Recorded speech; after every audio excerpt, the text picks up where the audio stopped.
My name is Amanda Killo, and I teach AP Human Geography and World Geography at Flower Mound High School in Flower Mound, Texas.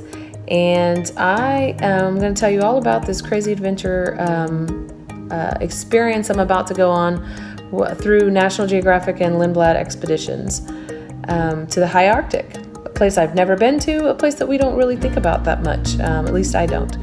So I'm going to tell you a little bit about myself.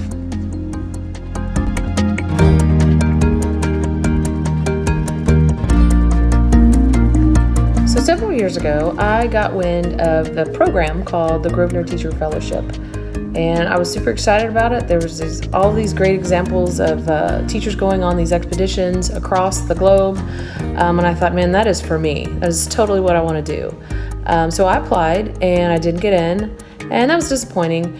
But I found out that you could really kind of prep yourself through National Geographic's certification program.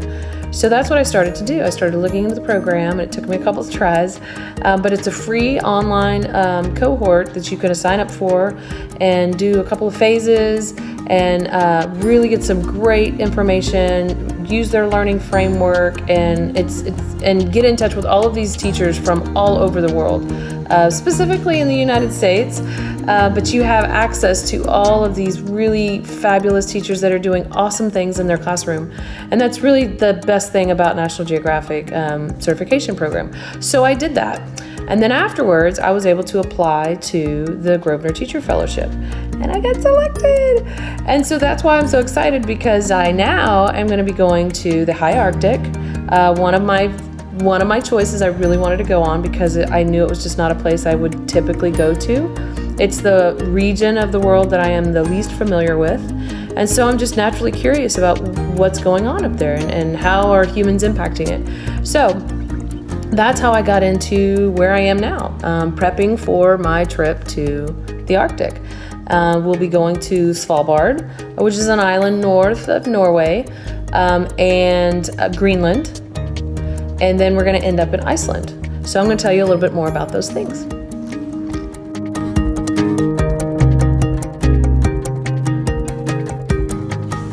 Okay, so what I'm most excited about is, obviously, I want to see a polar bear. But there's also puffins, there's also narwhals, there's also blue whales, Arctic foxes, a number of other things. And again, as I said, I'm not that familiar with the area. So I've got a lot of research to do before I head off on my trip. I actually leave June 25th through July 16th. So I will be gone almost 3 weeks up in the high Arctic. So it's going to be an amazing, amazing journey and experience for myself and for my students. That's the main goal, is to bring back what I learned to my students. And so that's what I'm really hoping for. Like, what can I bring back? What can I share with them? How can I get them impassioned about the environment, inspired to do something, to take action with the world that they're going to be living in and walking through as they continue their journey. So that's what I'm most excited about. It's just the knowledge that I will glean from my experience, and then working on how to get that back to the classroom.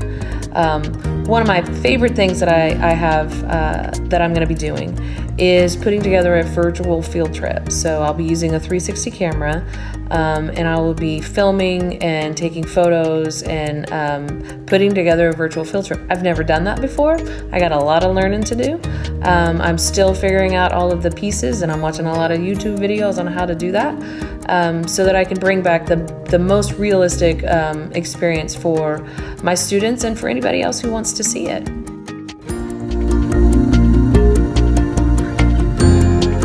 There are several ways for you to join me on my expedition virtually.